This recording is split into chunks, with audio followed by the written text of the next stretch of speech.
नमस्कार विद्यार्थी मित्रांनो, ए प्लस गुरुच्या या ऑनलाईन प्लॅटफॉर्ममध्ये आपलं सर्व मित्रांचं परत एकदा मनपूर्वक स्वागत आहे.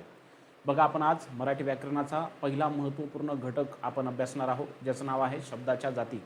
बघा, आपण कालच्या भागापर्यंत म्हणजे जवळजवळ जे काही आपण आतापर्यंत 7-8 जे काही लेक्चर बघितलेले आहे, तर त्या लेक्चरमध्ये आपण मराठी वर्णमाला म्हणजे वर्णविचार हा जो काही टॉपिक आहे आणि ज्यामध्ये मराठी भाषेची जी काही ओळख आहे तर ते संपूर्णतः पूर्ण केलेली आहे.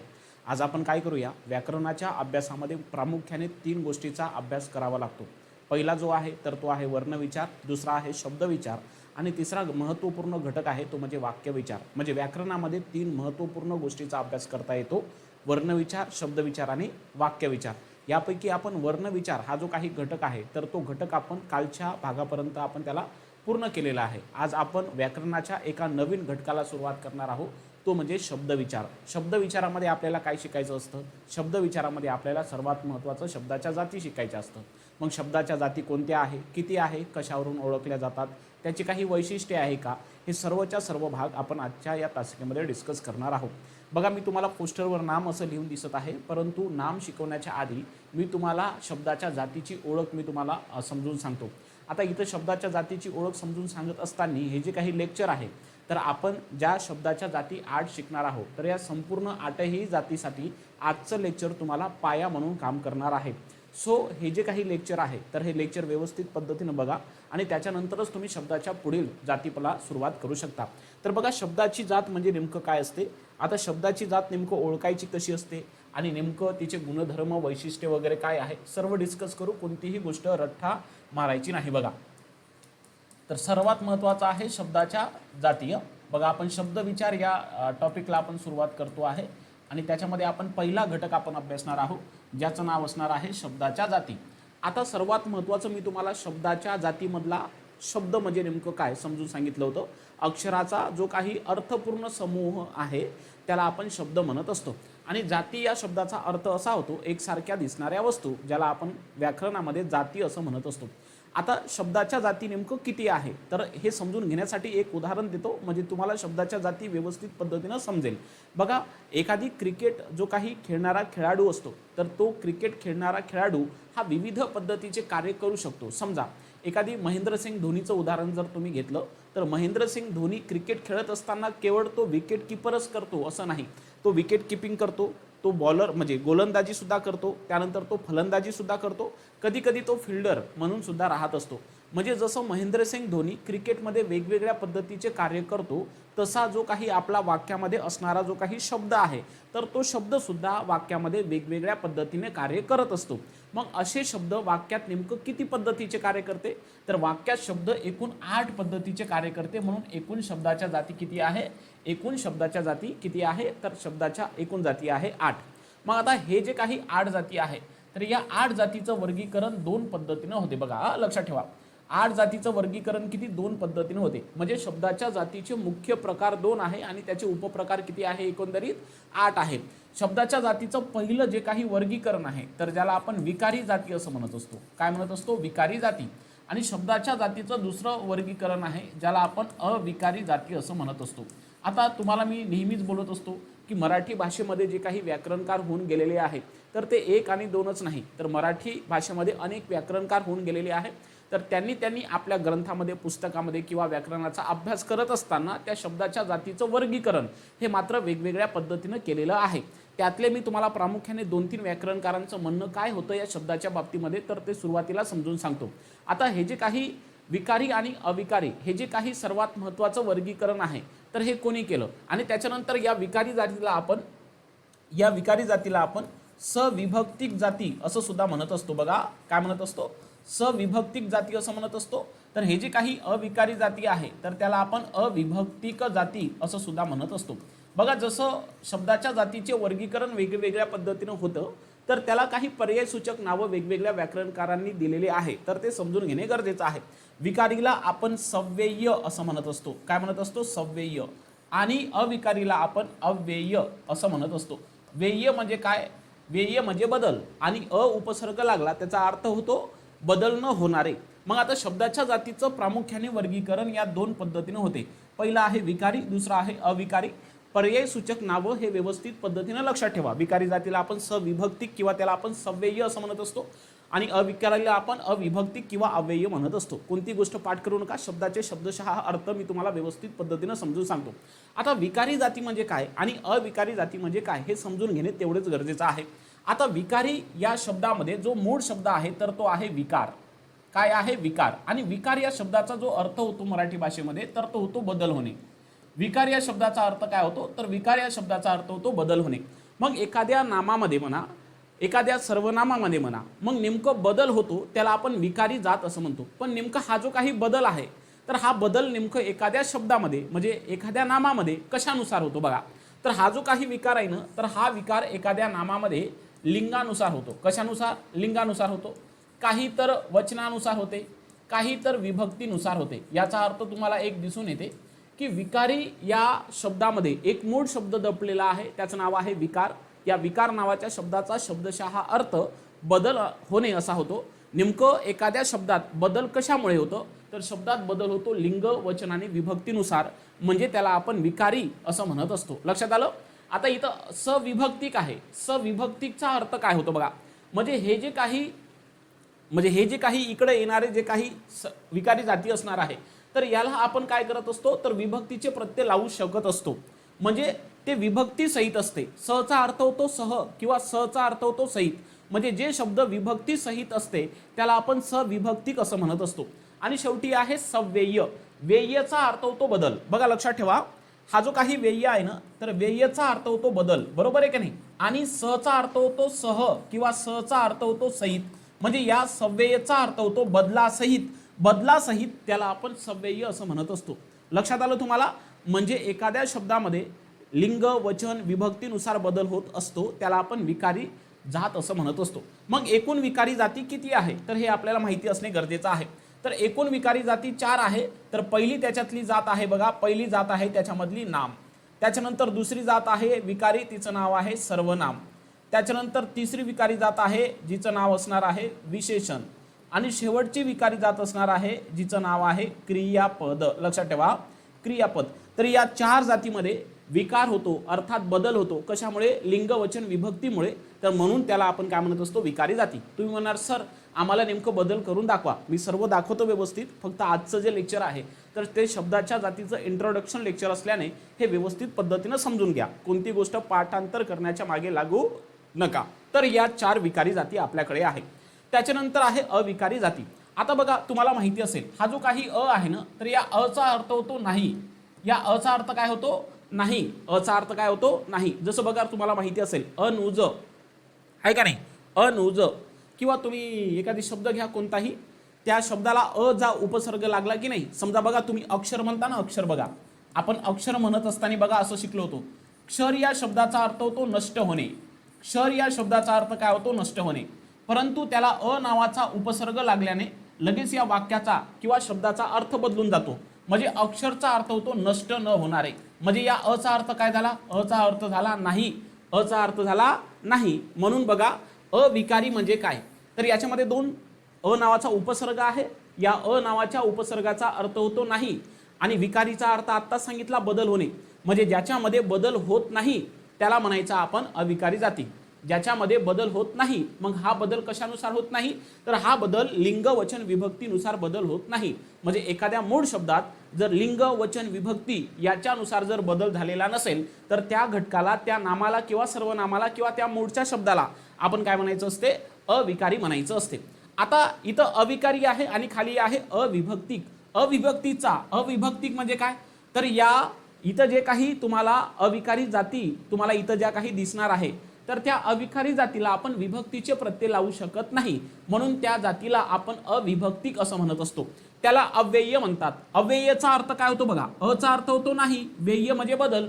म्हणजे या जातीमध्ये बदल होत नाही म्हणून या जातीला आपण अव्यय जाती असं म्हणत असतो. आणि या अव्यय जाती म्हणजे अविकारी जाती आपल्या मराठी भाषेत एकूण किती आहे? 4 आहे. तर त्या 4 कोणकोणत्या आहे बघा.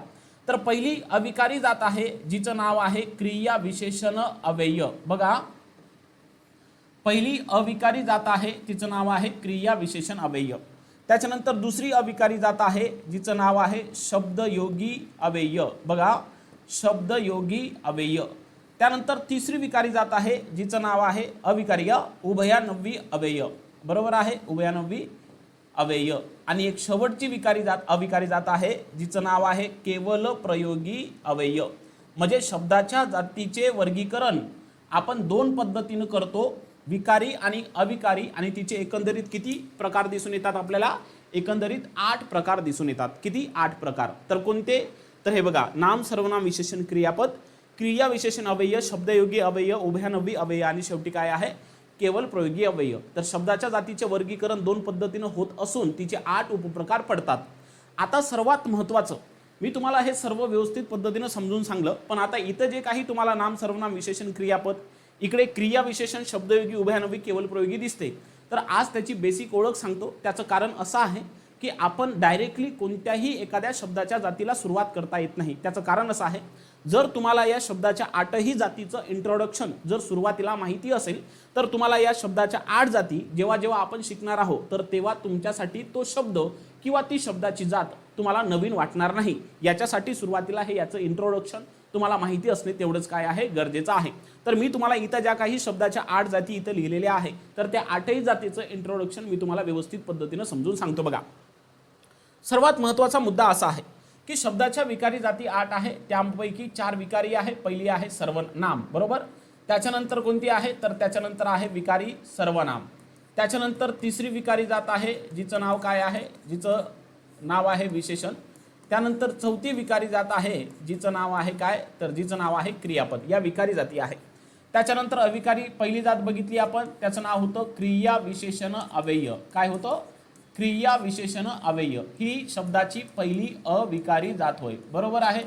त्याच्यानंतर दुसरी जात आपण अभ्यासली जिचं नाव आहे शब्दयोगी अव्यय. तुम्हाला ओळख तर माहिती पाहिजे ना, म्हणजे पहिले शब्दाच्या जातीचे नाव तर माहिती पाहिजे, नाही तर नाव माहित नाही चालले अभ्यासायला. त्याच्यानंतर आहे तिसरी शब्दाची जात जिचं नाव आहे उभयान्वी अव्यय. कोणती? उभयान्वी अव्यय. आणि त्याच्यानंतर एक शब्दाची शेवटची अविकारी जात आहे जिचं नाव आहे केवल प्रयोगी अव्यय. काय आहे? केवल प्रयोगी अव्यय. हे शब्दाची अविकारी चौथी जात आहे. मग आज काय करू आपण? सुरुवातीला या सर्वच्या सर्व 8ही जातीचं इंट्रोडक्शन बघणार आहोत. कशाला नाम, कशाला सर्वनाम, कशाला विशेषण, कशाला क्रियापद, कशाला क्रिया विशेषण, कशाला शब्दयोगी, कशाला उभयान्वी आणि कशाला केवल प्रयोगी अव्यय म्हणतात. पहिला मुद्दा तुम्हाला असा आहे की शब्दाची कोणतीही जात नेमकं कशावरून ओळखतात? हा पहिला मुद्दा बघा. शब्दाची जात नेमकं कशावरून ओळखतात? तर शब्दाची जात ही नेहमी त्या शब्दाच्या कार्यावरून ओळखली जाते. कशावरून? त्या शब्दाच्या कार्यावरून. बघा, जसं मी तुम्हाला एक क्रिकेटचा खेळाडूचा एक उदाहरण दिलं होतं. जसं एखादी क्रिकेटचा खेळाडू जो कोणते काम करतो, समजा तो काम जर बॉलरचं करत असेल तर त्याला आपण बॉलर म्हणणार आहोत, आहे का नाही. जर तो खेळाडू जर एखादी बॅट्समनचं काम करणार आहे तर त्याला आपण बॅट्समन म्हणणार आहोत. म्हणजे जसं क्रिकेटच्या खेळाडूचं कार्य तसं त्याला नाव प्राप्त होते, तसंच आपल्या वाक्यामध्ये असते. तो शब्द जर एखादी सर्वनामाचं कार्य केले तर त्याला आपण नाम म्हणणार नाही, म्हणजे त्याला आपण नाम म्हणणार नाही किंवा एखादी विशेषण म्हणणार नाही. म्हणजे शेवटी कोणताही एखादी शब्द हा नेमकं कशावरून ठरवायचा असतो? तर तो शब्द वाक्यात कोणते कार्य करते या कार्यावरून त्या शब्दाची काय ठरवायची असते? जात ठरवायची असते. मग तुम्ही म्हणणार, सर नेमकं एक शब्द वाक्यात वेगवेगळ्या पद्धतीचे कार्य करतो का? तर त्याचं निश्चित उत्तर आहे हो. एकच शब्द वाक्यात वेगवेगळ्या पद्धतीनं कार्य करू शकते. कसं करणार? तर बघा, माझ्याकडे मी काही 4-5 उदाहरणं घेतो जेणेकरून तुम्हाला व्यवस्थित पद्धतीनं समजेल. समजा मी इथं वर नावाचा हा एक शब्द घेतो आणि हा वर नावाचा जो शब्द आहे ना, जो परीक्षेला वारंवार येतो म्हणून तोच उचलून मी इथं तुम्हाला घेतोय. मग इथं हा एकच शब्द आता वाक्यामध्ये कसे कार्य करतो बघा. पहिलं याचं उदाहरण घेतो बघा. दशरथाने कैकेयीला 2 वर दिले. दशरथाने कैकेयीला 2 वर दिले, बरोबर आहे. इथं बघा वर आलेला आहे, तुम्हाला दिसत असेल, बरोबर. त्याच्यानंतर दुसरं बघा, वर पिता मुलाच्या लग्नात तोऱ्यात वावरतो. वर पिता मुलाच्या लग्नात तोऱ्यात वावरतो. मग इथं बघा वर हा शब्द आलेला आहे, बरोबर आहे. त्याच्यानंतर बघा, सूर्य ढगा मागे, किंवा असं म्हणतो पक्षी वर उडाला. बघा, पक्षी कुठे उडाला? पक्षी वर उडाला. तिसरं बघा, पक्षी झाडावर बसला. पक्षी कुठं बसला? पक्षी झाडावर बसला. आता इथं सुद्धा काय आलेलं आहे? तर हा वर जोडून आलेला आहे. आणि एक शेवटचं बघा, तू त्या राजपुत्राला वर, तू त्या राजपुत्राला वर, बरोबर आहे. इथं सुद्धा वर आलेला आहे. म्हणजे मी इथं 5 उदाहरण घेतले. या 5 उदाहरणामध्ये वर नावाचा शब्द घेतला. मग आता या 5 उदाहरणामध्ये वर नावाचा शब्द जर आला असेल तर तो एकच कार्य करेल का नाही, तर मी तुम्हाला आधीच सांगितलं, जसा क्रिकेटमध्ये असणारा खेळाडू त्याच्या कार्यानुसार ओळखला जातो, तसं आपल्या शब्दामध्ये सुद्धाच वाक्यामध्ये जर शब्द आला तर तो सुद्धा एक खेळाचं काम करते. मग जसं त्याचं कार्य असेल तर त्या शब्दाची जात त्यानुसार ठरवायची. म्हणजे एका वाक्यात थोडक्यात जर तुम्हाला सांगायचं असेल तर शब्दाची जात कशावरून ठरवतात, तर तो शब्द नेमकं वाक्यात कोणते कार्य करतो, म्हणजे त्या शब्दाच्या कार्यावरून त्या शब्दाची जात ठरवल्या जातं. शब्दाची जात त्याच्या रूपावरून कधीच ठरवत नाही, तर शब्दाची जात त्याच्या कार्यावरून ठरवतात. शब्दाचं लिंग हे त्याच्या रूपावरून ठरवलं जात असतं. लिंग हे रूपावरून ठरवतं. मग आता नेमकं रूप आणि कार्य काय आहे, तर मी तुम्हाला ते रूप लिंगामध्ये समजून सांगतो आणि कार्य इथं समजून सांगतो. बघा, दशरथाने कैकेयीला 2 वर दिले. इथं वर नावाचा शब्द हा काय म्हणून आला, वर नावाचा शब्द इथं बघा ना म्हणून आलेला आहे. कारण तुम्हाला माहीत असेल कैकेयीला म्हणजे एक वचन आणि दुसरं ते मला आठवत नाही आहे, पण इथं जो काही वर नावाचा शब्द आहे तर तो काय आहे, ना म्हणून आलेला आहे. वचन आहे का नाही, म्हणजे एक पद्धतीचं नाम आहे. पुढे, वर पिता मुलाच्या लग्नात तोऱ्यात वावरतो. इथं जो काही वर आहे तर तो पित्याबद्दल जास्त माहिती देतो. कोणाबद्दल माहिती देतो आहे, पित्याबद्दल जास्त माहिती देतोय. एखादी शब्द जर नामाबद्दल माहिती देत असेल तर त्याला आपण नेहमी शब्दाच्या जातीत विशेषण असं म्हणत असतो. काय म्हणत असतो, विशेषण असं म्हणत असतो. म्हणजे वर या वाक्यात विशेषण म्हणून आला, इथे वर हा शब्द वाक्यात काय म्हणून आला, ना म्हणून आलेला आहे. बरोबर. पक्षी वर उडाला. आता इथं वर हा शब्द नामाबद्दल नाही तर या उडण्याबद्दल माहिती देतो. मग एखादी शब्द जर क्रिया कुठे घडली, केव्हा घडली, कशी घडली आहे का नाही, किती प्रमाणात घडली, अर्थात क्रियापदाबद्दल माहिती देणारा शब्द म्हणजे काय असतो, क्रिया विशेषण. म्हणजे तिसऱ्या वाक्यामध्ये वर हा काय म्हणून आलेला आहे, क्रिया विशेषण म्हणून आलेला आहे. बरोबर आहे. पुढे बघा, पक्षी झाडावर बसला. इथं वर आला, पण तो वर हा झाड नावाच्या नामाला जोडून आलेला आहे. आणि जेव्हा एखादी नामाला किंवा नामाचे कार्य करणाऱ्या शब्दाला किंवा सर्वनामाला जर जोडून येत असेल तर अशा वेळेस त्याला आपण काय म्हटलं पाहिजे, शब्दयोगी अव्यय म्हटलं गेलं पाहिजे. म्हणजे इथं तो जो वर आहे तर तो शब्दयोगी अव्ययाचे कार्य करतो. खाली बघा, तू त्या राजपुत्राला वर. आता वर हा जो शब्द आहे या वाक्यामध्ये वरचा अर्थ होतो लग्न कर. म्हणजे इथं जो काही वर आहे तर हा वाक्याचा अर्थ पूर्ण करतो, म्हणून हा इथं या वाक्यामध्ये क्रियापद म्हणून वापरलेला आहे. वाक्याचा अर्थ पूर्ण करणारा क्रियावाचक शब्द त्याला आपण क्रियापद असं म्हणत असतो. तर वर हा शब्द जसं तुम्हाला इथं 5 वाक्यामध्ये दाखवलं, तो 5 पद्धतीनं कार्य करतो. आपण ओळखलं कसं, की नेमकं त्याच्या कार्यावरून. कशावरून ओळखलं आपण, त्याच्या कार्यावरून ओळखलं. म्हणजे एखादी शब्द वाक्यात कोणतं कार्य करतोय, तो काय म्हणून वापरला गेला आणि वापरला जाणार आहे या 8 पैकीच तो नाम म्हणून आला का, सर्वनाम म्हणून आला का, तो विशेषण म्हणून आला का, की तो क्रियापद म्हणून आला, की क्रिया विशेषण म्हणून आला, शब्दयोगी म्हणून आला, उभयानवी मधून आला, की केवळ प्रयोगी म्हणून आला. तर अशा पद्धतीनं तो 8 पद्धतीचं कार्य करू शकतो. लक्षात आलं. म्हणून शब्दाच्या 8 जाती आहे. जसं इथं मी प्रत्येक वेळेस वर या शब्दाची जी काही जात आहे तर ती जात कशी ओळखली, वर या शब्दाची जी काही जात आहे इथं, तर वर या शब्दाची जात हे मी कशी ओळखली, तर त्या शब्दाच्या कार्यावरून. बरोबर आहे. पुन्हा एक बघा, परीक्षेला पुन्हा एक शब्दावर वाक्य येते बघा. तो शब्द आहे तो म्हणजे मागे. कोणता आहे, मागे. जसं बघा,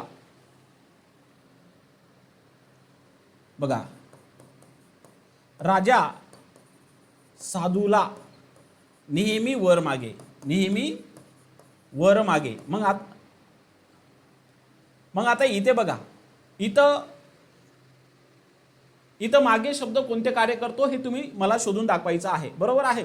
त्याच्यानंतर बघा, गुरुजींनी फळ्यावर मागे लिहिले. मग इथं मागे हा शब्द काय म्हणून आला बघा. त्यानंतर बघा, सूर्य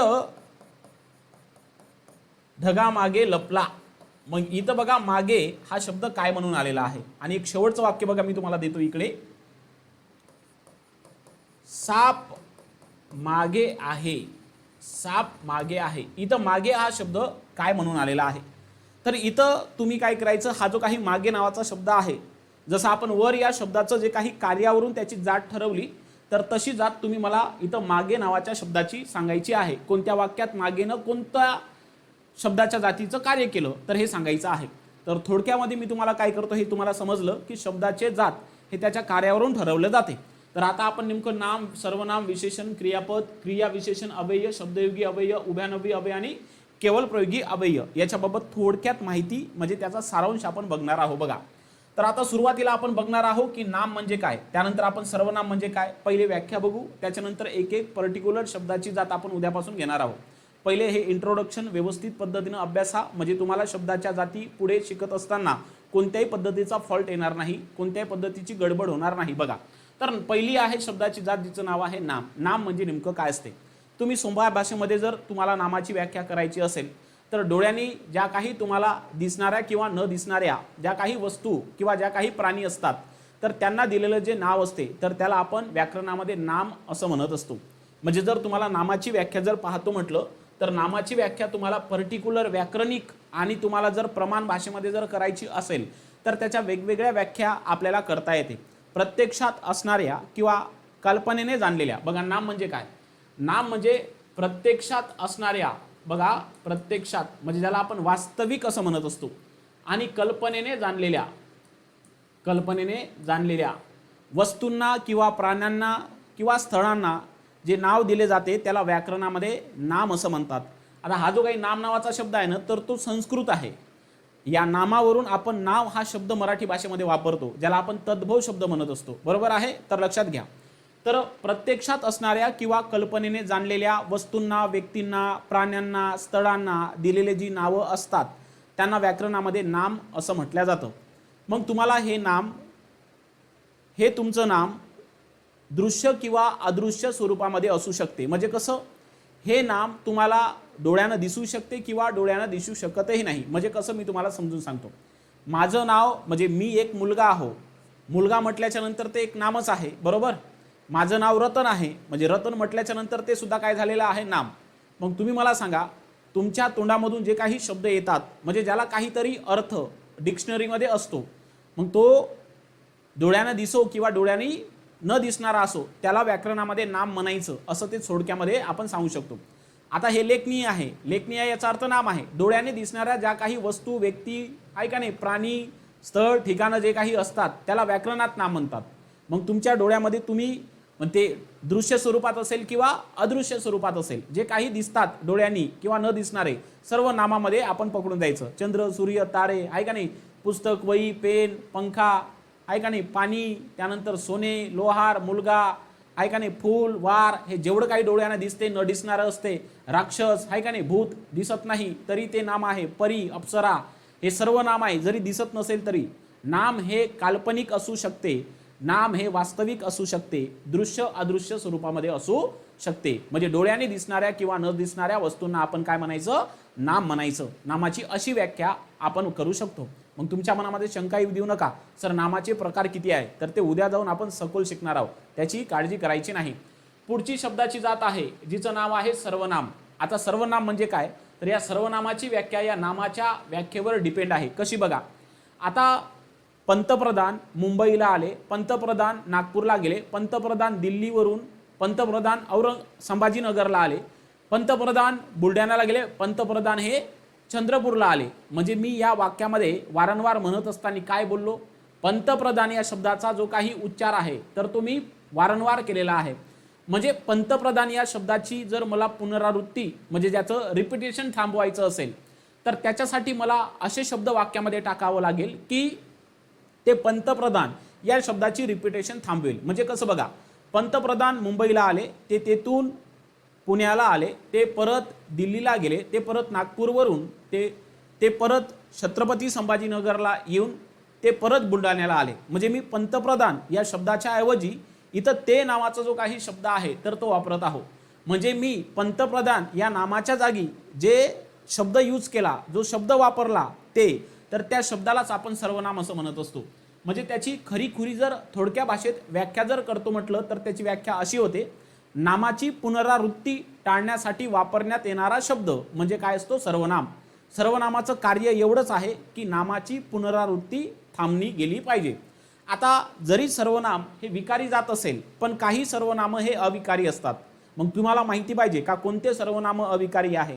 आणि त्याच्यानंतर सर्वनामाचं वैशिष्ट्य काय आहे, गुणधर्म काय आहे, प्रकार किती पडतात, आहे का नाही, प्रश्न कोणत्या पद्धतीनं या सर्वनामावर परीक्षेमध्ये विचारले जातात, तर ते सर्व डिस्कस आपण सर्वनामामध्ये करूयात. त्याच्यानंतर शब्दाची तिसरी विकारी जात आहे जिचं नाव आहे विशेषण. तर या विशेषणाची व्याख्या सुद्धा या नामावर तयार होते. कसं बघा, आपण रोज सकाळी उठल्यापासून काहीतरी शब्द कोणातरी बद्दल हे चांगले बोलत असतो. जसं बघा, माझे दात हे स्वच्छ आहे किंवा माझे दात पांढरे आहे. मग मी काय बोललो, माझे दात किंवा माझे पांढरे दात आहे. मग आता बघा, इथं दात हा कॉमन नेम आहे, म्हणजे दात हे सामान्य नाम आहे. ॲक्च्युली ते नाम आहे की नाही, दात हे नाम आहे, पण दाताबद्दलची माहिती कोण दिली, पांढरे दात कसे आहे, दात पांढरे. किंवा एखादी बघा, एखादी पावसाळा आला, पाऊस पडल्याच्या नंतर झाडाला बहर येतो, आहे का नाही, आणि झाडं हे कशी दिसतात, हिरवीगार. मग आता तुम्ही जेव्हा झाडाबद्दल बोलत आहे, हिरवेगार, किती बघा किती हिरवेगार झाड आहे असं म्हणतो की नाही आपण. एखादी भल्या मोठ्या उन्हाळ्यामध्ये जर एखादी झाड हे हिरवगार दिसलं, तुम्ही काय म्हणता बघा, इतका उन्हाळा चालू असेल तरीही झाड कसं हिरवगार आहे. म्हणजे झाडाबद्दलची अधिक माहिती हिरवे नावाच्या शब्दानं दिली, आहे का नाही. किंवा एखादी ससा बघा, ससा हा एकदम कसा असतो, पांढरा शुभ्र, म्हणजे पांढरा शुभ्र ससा. म्हणजे ससा या नामाबद्दल इथं पांढरा या शब्दानं काय दिलेली आहे, माहिती दिलेली आहे. म्हणजे एखादी नामाबद्दल माहिती देणारा जो काही शब्द असतो तर त्या शब्दाला आपण विशेषण असं म्हणत असतो. हे विशेषण रंग, रूप, चव, आहे का नाही, आकार, हे सर्वच्या सर्व गोष्टी व्यक्त करत असते. हे सर्वच्या सर्व काय करत असते, व्यक्त करत असते. म्हणून या विशेषणाची व्याख्या सुद्धा या नामावर डिपेंड आहे. म्हणजे कसं, नामाची अधिक माहिती सांगणारा शब्द म्हणजे काय असतो, विशेषण असतो. मग पुढे विशेषणाचे गुणधर्म, वैशिष्ट्ये, विशेषणाचे प्रकार काय आहे, कोणते विशेषण हे अविकारी असतात. विशेषण ही जरी जात विकारी असेल पण काही विशेषण हे अविकारी असतात. मग कोणते विशेषण अविकारी असतात असेही प्रश्न तुमच्या परीक्षेमध्ये येऊन गेलेले आहे. तर ते सुद्धा आपण व्यवस्थित त्या शब्दाच्या जातीमध्ये शिकणार आहोत. त्याच्यानंतर समोरची शेवटची एक जात आहे विकारी, जिचं नाव आहे क्रियापद. क्रियापद म्हणजे नेमकं काय, या क्रियापदाला संस्कृत भाषेमध्ये आख्यात म्हणतात. काय म्हणतात, आख्यात. जसं बघा, सर्वनामाला माहिती आहे का, प्रतिनाम असं म्हणतात. त्याचं कारण सांगतो. कारण प्रति या शब्दाचा जो अर्थ आहे, तर प्रति या शब्दाचा अर्थ होतो प्रत्येक. बघा, प्रति हा उपसर्ग आहे बरं का, प्रति हा उपसर्ग आहे जो संस्कृत भाषेतील आहे. प्रति या उपसर्गाचा अर्थ होतो प्रत्येक. म्हणजे हे जे सर्वनाम आहे ना, तर हे प्रत्येक प्रकारच्या नामासाठी वाक्यामध्ये येऊ शकते. प्रत्येक प्रकारच्या नामासाठी वाक्यामध्ये येऊ शकते, म्हणून त्या सर्वनामाला आपण प्रतिनाम असं सुद्धा देखील म्हणतो. तसं हे जे क्रियापद आहे ना, तर या क्रियापदाला संस्कृत भाषेमध्ये आख्यात म्हणतात. काय म्हणतात, आख्यात. जरा बफरिंग होत असेल ना, तर मी काय करतो, थोडं नेटवर्क कनेक्शन बदलवतो.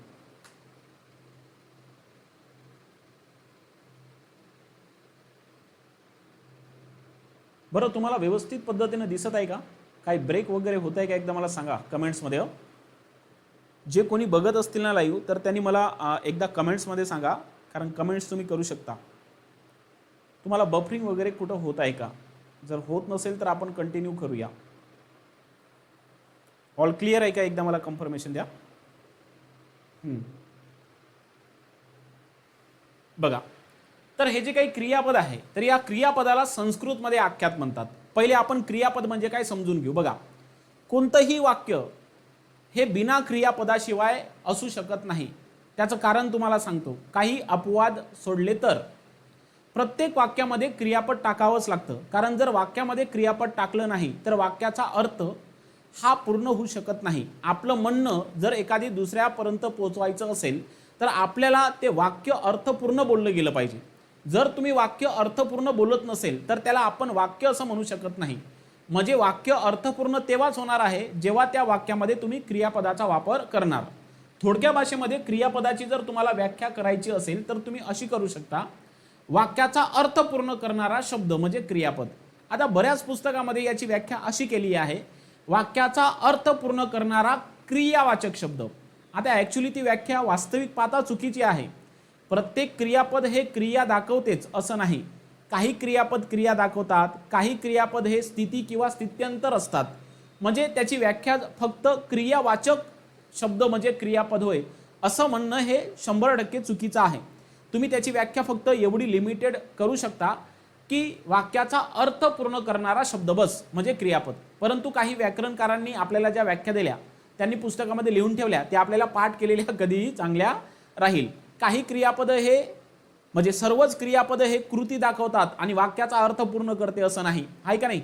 काही क्रियापद हे स्थिती किंवा स्थित्यंतर असतात म्हणून ते कृती दाखवत नाही. मग अशा क्रियापदाला का आपण क्रियापद म्हणावं नाही का, तर त्याला सुद्धा क्रियापदच म्हणावं लागेल, कारण ते स्थिती किंवा स्थित्यंतर दर्शवणारे शब्द सुद्धा वाक्याचा अर्थ पूर्ण करतात म्हणून लक्षात घ्या.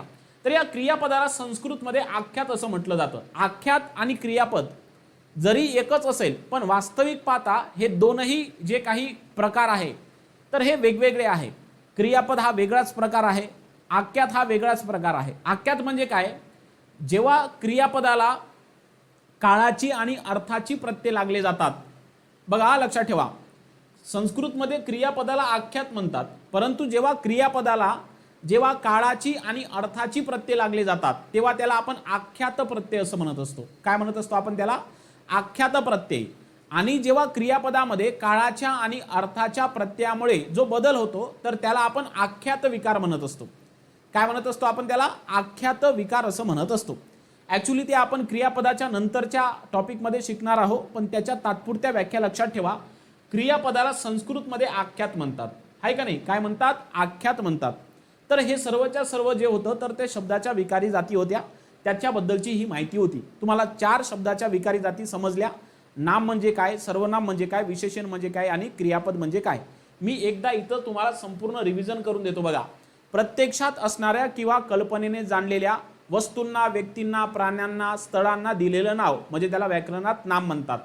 पुढे नामाची पुनरावृत्ती टाळण्यासाठी वापरण्यात येणारा शब्द म्हणजे सर्वनाम, ज्याला आपण प्रतिनाम असंही म्हणत असतो. त्याच्यानंतर नामाबद्दल अधिक माहिती सांगून नामाची व्याप्ती मर्यादित करणारा शब्द म्हणजे विशेषण. आणि शेवटी आहे क्रियापद, वाक्याचा अर्थ पूर्ण करणे किंवा वाक्याचा अर्थ पूर्ण करणारा शब्द म्हणजे त्याला आपण काय म्हणत असतो, क्रियापद असं म्हणत असतो. तर या शब्दाच्या 4 विकारी जाती होत्या. आता बघू आपण ते म्हणजे क्रिया विशेषण, शब्दयोगी अव्यय, त्यानंतर उभयानवी अव्यय आणि शेवटी केवल प्रयोगी अव्यय. या शब्दाच्या 4 अविकारी जाती आहे, ज्यामध्ये लिंग वचन विभक्तीनुसार काय होत नाही, बदल होत नाही. मग आता त्याच्यामधली पहिली जात आहे ते म्हणजे क्रिया विशेषण अव्यय. आता तुम्ही जर ऑब्झर्व केलं तर याच्यामध्ये 2 शब्द आहे. बघा, पहिला आहे क्रिया आणि दुसरा आहे विशेषण. विशेषण तुम्ही बघा इथं सुद्धा अभ्यासलं आणि क्रिया मधला हा जो काही क्रियापद आहे तर तो इथं अभ्यासला. म्हणजे एक गोष्ट सांगण्याचं तात्पर्य असं आहे की क्रिया विशेषण हा जो काही शब्द आहे ना तर हा सुद्धा एक विशेषणच असतो. मराठी भाषेमध्ये 2 विशेषण आहे, एक आहे नामाबद्दल माहिती देणारं आणि दुसरा आहे क्रियापदाबद्दल माहिती देणारं. जो शब्द नामाबद्दल माहिती देतो ना तर त्याला विशेषण म्हणावं, परंतु जो शब्द क्रियापदाबद्दल माहिती देतो त्याला आपण विशेषण न म्हणता क्रिया विशेषण म्हटलं गेलं पाहिजे. काय म्हटलं गेलं पाहिजे, क्रिया विशेषण.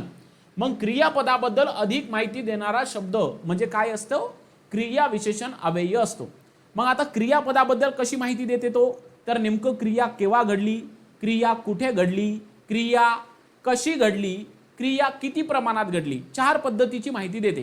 क्रिया केव्हा घडली, क्रिया कोठे घडली, क्रिया कशी घडली, क्रिया किती प्रमाणात घडली, असे माहिती देणारे शब्द हे क्रियापदाबद्दलची माहिती देतात. म्हणून अशा शब्दांना आपण काय म्हटलं गेलं पाहिजे, क्रिया विशेषण अव्यय म्हटलं गेलं पाहिजे. आता हे क्रिया विशेषण अव्यय जरीही शब्दाची अविकारी जात असेल पण काही क्रिया विशेषण हे विकारी सुद्धा असतात. जसं सर्वनाम हे अविकारी असते, काही विशेषण हे काही अविकारी असते, तसं क्रिया विशेषण हे सुद्धा विकारी असते. जरी ती अविकारी जात असेल पण काही क्रिया विशेषण मराठी भाषेमध्ये विकारी सुद्धा दिसते. मी तुम्हाला त्या टॉपिकमध्ये समजून सांगतो. मग याच्यामध्ये क्रिया विशेषणाचे प्रकार किती आहे, त्याचे गुणधर्म काय आहे, कोणते क्रिया विशेषण विकारी कोणते अविकारी असतात, आहे का नाही. व्याकरणकारांचं क्रिया विशेषणाच्या बाबतीमध्ये काय म्हणणं आहे हे सर्वच्या सर्व मी तुम्हाला त्या टॉपिकमध्ये प्रकरणामध्ये व्यवस्थितरित्या समजून सांगेल. त्याच्यानंतर शब्दाची पुढील जात आहे, ज्या शब्दाच्या पुढच्या जातीचं नाव आहे ते म्हणजे शब्दयोगी अव्यय. त्या शब्दामध्येच त्याची व्याख्या आहे. शब्द म्हणजे काय आपण शिकलो, अक्षराचा असा समूह ज्याला काहीतरी अर्थ प्राप्त असेल, अक्षराचा असा गट ज्याला काहीतरी अर्थ जो डिक्शनरीमध्ये असतो त्याला शब्द म्हणत असतो, आहे का नाही. आणि योगी, योग याचा अर्थ होतो जोडणे. योग, योगी हा जो शब्द आहे ना योगी, तर योगी मधला मूळ शब्द आहे योग. या योग नावाच्या शब्दाचा अर्थ होतो जोडणे. शब्दयोगी अव्यय म्हणजे काय, तर एखादी शब्द जेव्हा नामाला जोडून येतो, एखादी शब्द जेव्हा एखाद्या नामाला जोडून येतो तेव्हा त्याला आपण काय म्हणत असतो, शब्दयोगी अव्यय असं म्हणत असतो. बरोबर आहे. हे शब्दयोगी अव्यय भरपूर पद्धतीचे मराठी भाषेमध्ये आहेत. जवळजवळ 17-18 प्रकार या शब्दयोगी अव्ययाचे आपल्याला शिकावं लागतं. कोणतीही गोष्ट पाठ करायची नाही, मी तुमच्या व्यवस्थित कन्सेप्ट व्यवस्थित पद्धतीनं डोक्यामध्ये फिट करतो. त्याच्यानंतर शब्दाची समोरची जात आहे जिचं नाव आहे उभयान्वयी अव्यय. आता हे जे काही उभयान्वयी अव्यय आहे, तर उभय म्हणजे काय, उभय या शब्दाचा अर्थ होतो दोन. बघा, उभय या शब्दाचा अर्थ होतो दोन आणि अन्वय या शब्दाचा अर्थ होतो संबंध. अन्वय या शब्दाचा अर्थ काय होतो, संबंध. मग जेव्हा एखादी शब्द दोन वाक्य किंवा दोन शब्द जोडतो, बघा लक्षात ठेवा, या अन्वयाचा अर्थ होतो संबंध किंवा अन्वय या शब्दाचा अर्थ होतो जोडणे.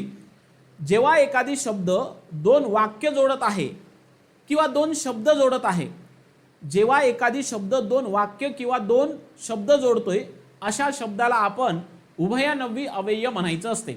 राम आणि श्याम हे दोघे भाऊ आहे, मग इथं राम आणि श्याम हे दोन शब्द आणीनं जोडले म्हणून आणि हा उभयान्वयी अव्यय आहे का नाही. वारा सुटला आणि पावसाला सुरुवात झाली. वारा सुटला हे पहिलं वाक्य आहे, पावसाला सुरुवात झाली हे दुसरं वाक्य आहे. मग इथं हे दोनही वाक्य आणीनं जोडलं म्हणून आणि हा शब्द झाला उभयान्वयी अव्यय. म्हणजे दोन शब्द किंवा दोन वाक्य जोडणाऱ्या शब्दाला आपण उभयान्वयी अव्यय म्हणत असतो. आता या उभयान्वयी अव्ययाचे समोर काही दोन मुख्य प्रकार आहे, प्रधानत्व सूचक, त्यानंतर गौणत्व सूचक आणि त्याचे नंतर 8 प्रकार पडतात उपप्रकार. तर ते आपण त्यामध्ये शिकणार आहोत. लक्षात ठेवा, उभयान्वयी अव्ययाचा जर तुम्ही व्यवस्थित पद्धतीने अभ्यास केला तर तुम्हाला महत्त्वाचे 2 प्रकार व्यवस्थित पद्धतीने समजू येतात. पहिला आहे तो म्हणजे समास. समासाचा कोणता प्रकार, समासाचा जो द्वंद्व समास आहे, तर हा द्वंद्व समास तुम्हाला व्यवस्थित पद्धतीने समजतो. कारण हा जो काही द्वंद्व समास आहे, या द्वंद्व समासामध्ये जे काही इतरेंतर द्वंद्व, वैकल्पिक द्वंद्व हे जे काही प्रकार आहे, तर हे प्रकार या उभयान्वयी अव्ययावर आधारित आहे. त्याच्यानंतर तुम्हाला हा उभयान्वयी अव्ययाचा प्रकार समजला की तुम्हाला वाक्याच्या रचनेवरून पडणारे प्रकार हे व्यवस्थित पद्धतीने समजतात. म्हणजे कोणते, केवल वाक्य, मिश्र वाक्य आणि त्याच्यानंतर काय, संयुक्त वाक्य. म्हणजे उभयान्वयी अव्यय हे जर तुम्हाला व्यवस्थित पद्धतीने समजलं तर तुम्हाला मराठी व्याकरणामधले 2 महत्त्वपूर्ण टॉपिक हे लक्षात ठेवायला काय जातात, सोपी. एक आहे द्वंद्व समास आणि दुसरा आहे ते म्हणजे वाक्याच्या रचनेवरून पडणारे प्रकार. तर हे होतं आपलं उभयान्वयी अव्यय. त्याच्यानंतर शब्दाची अविकारी शेवटची जात आहे जिचं नाव आहे केवल प्रयोगी अव्यय. आता केवल प्रयोगी अव्यय म्हणजे नेमकं काय असते बघा. मानवाच्या मनामध्ये या काही भावना असतात. मानवाच्या मनामध्ये या भावना जन्मताच असतात, परंतु त्या भावना सुप्त अवस्थेत असतात. सुप्त म्हणजे कसं, सुप्त अवस्था म्हणजे झोपलेल्या अवस्थेमध्ये असतात. जेव्हा एखादी कोणतीही म्हणजे काही आपल्याला वाटलं असं, तर तेव्हा त्या ज्या काही भावना आहे तर तेव्हा त्या भावना कशा होतात, जागृत होतात आणि आपल्या मुखावाटे असे काही शब्द बाहेर पडतात की त्या शब्दामध्ये पूर्णच्या पूर्ण आपल्या भावना लपलेल्या असतात. आणि हे जे काही शब्द आहे तर हे एक एक उद्गार असतात. म्हणजे त्या तुम्ही केवल प्रयोगी अव्ययाची व्याख्या अशी करू शकता, आपल्या मनातील जे काही भावनाप्रधान शब्द ज्याला आपण उद्गारार्थी शब्द म्हणतो, ते जेव्हा आपण अचानक पद्धतीने बाहेर टाकतो तर त्याला आपण केवल प्रयोगी अव्यय म्हणत असतो. काय म्हणत असतो त्यांना आपण केवल प्रयोगी अव्यय असं म्हणत असतो.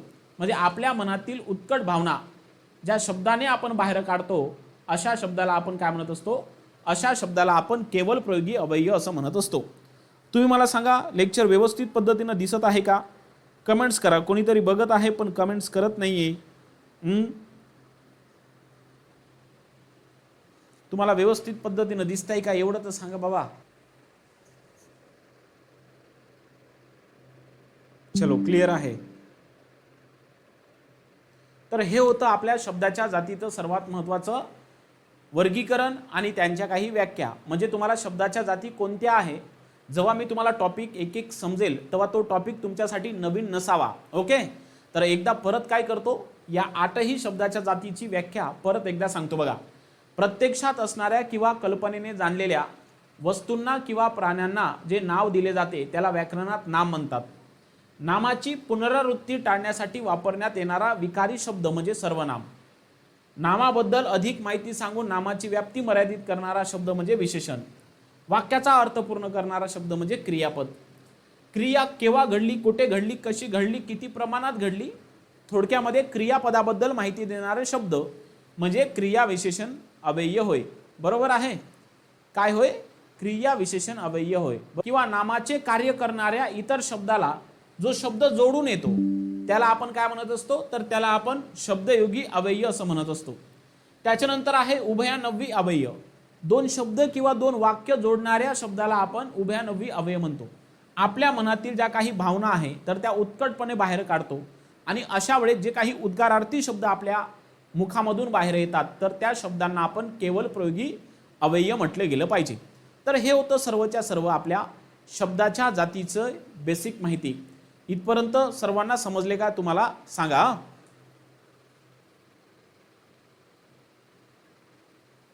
Yes Subhash sir. हां, मला तेच बोलायचं होतं, कारण त्याचं कारण असं आहे, माझ्याकडे हे बफरिंग होत आहे. बफरिंग झाल्यामुळे मला शिकवताना थोडी अडचण होत आहे.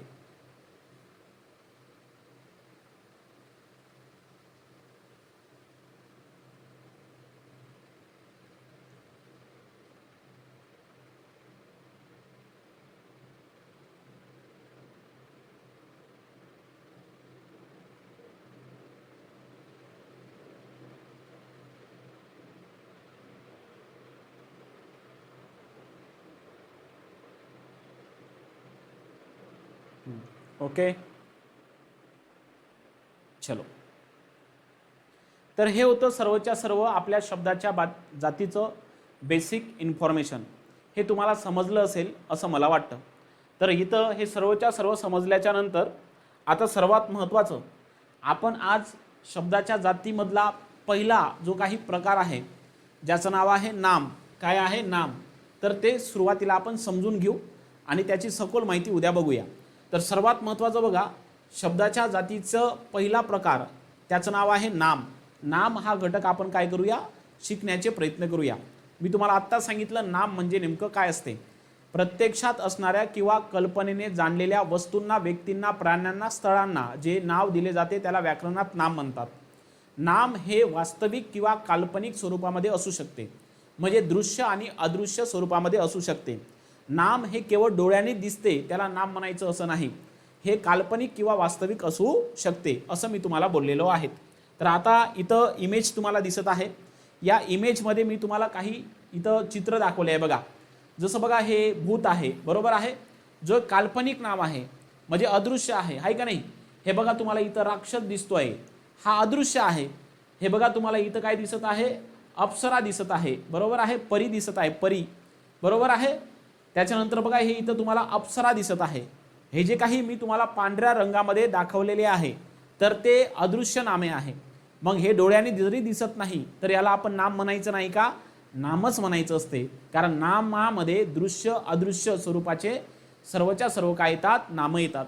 आता बघा, हा तुम्हाला काय दिसत आहे? वाघ दिसत आहे, जो वास्तविक आहे.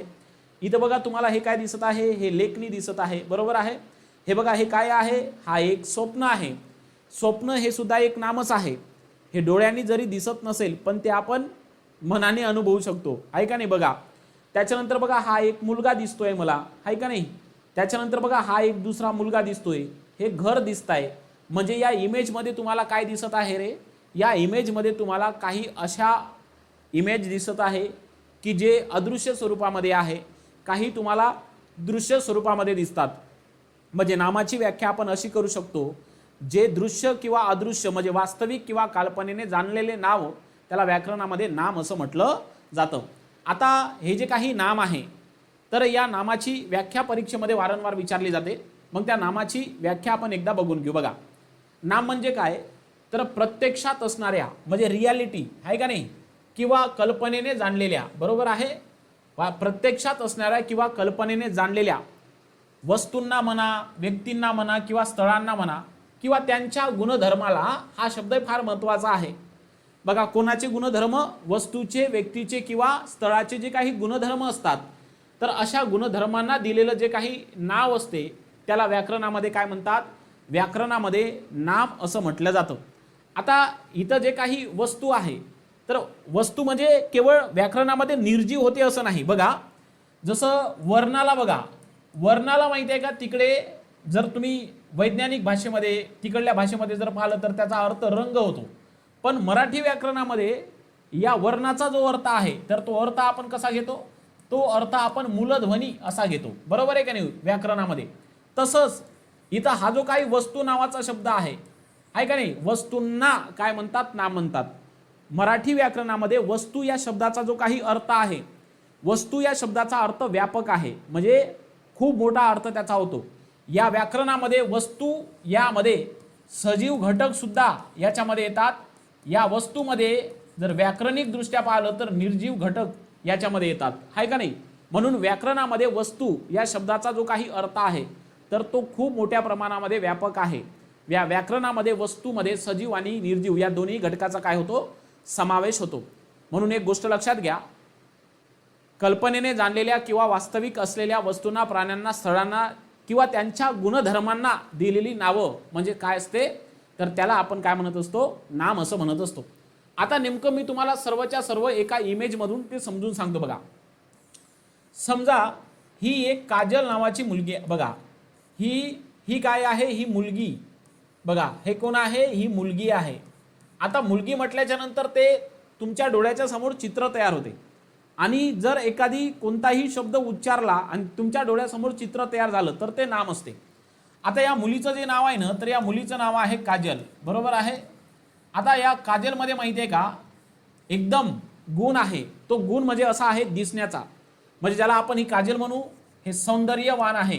कशी आहे, सौंदर्यवान आहे.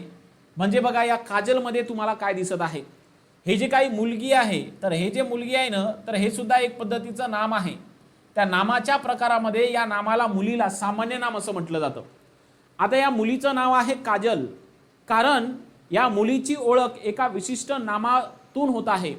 मग ते नाम म्हणजे असतं विशेष नाम. ते नाम म्हणजे काय असतं, ते नाम म्हणजे असते विशेष नाम, कारण इथं ओळख करून देत आहे. त्याच्यानंतर पुढे या काजलमध्ये दिसण्याचा फार चांगला एक गुण आहे, ती सौंदर्य आहे, म्हणजे सुंदर दिसते. म्हणजे सुंदर हे झालं तिचं काय, भाववाचक नाम आहे का नाही. सौंदर्य हे काय झालेलं आहे, भाववाचक नाम. म्हणजे तुम्हाला एक गोष्ट ऑब्झर्व करायची असेल तर इथं तुम्ही बघू शकता की एकाच मुलीमध्ये तुम्हाला तीनही नावं दडलेले दिसून येतात. म्हणजे हे जे काही नामाचे प्रकार आहे की नाही, तर नामाचे प्रकार प्रामुख्याने तुम्हाला 3 सांगता येतात.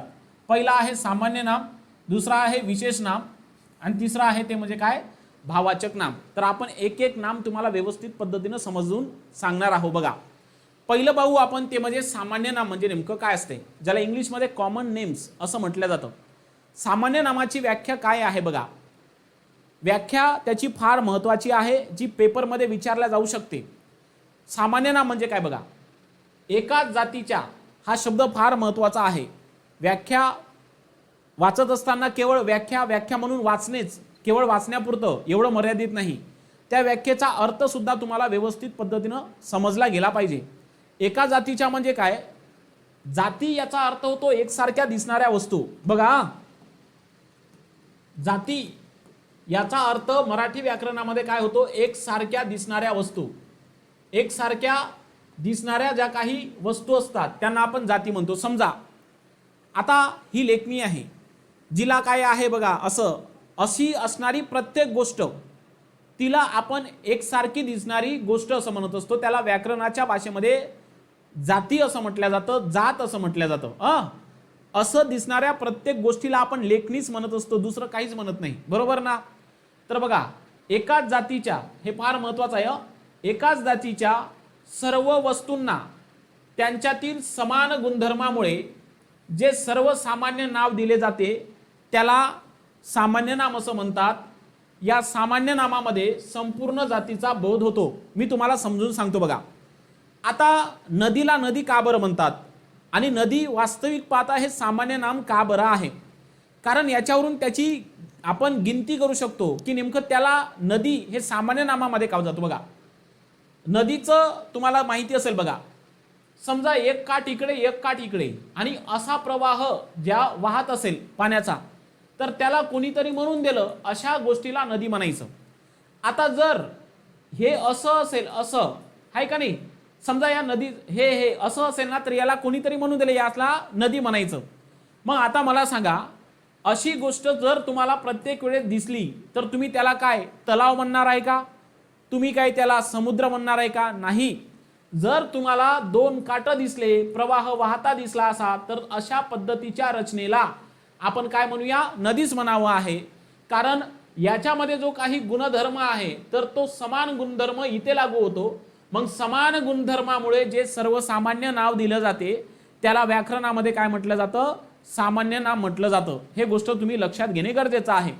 म्हणजे सामान्य नामाची व्याख्या जर पाहतो म्हटलं तर ती व्याख्या अशी करता येईल, एकाच जातीच्या सर्व वस्तूंना त्यांच्यातील समान गुणधर्मामुळे जे सर्वसामान्य नाव दिले जाते त्याला व्याकरणात सामान्य नाम असं म्हटलं जातं.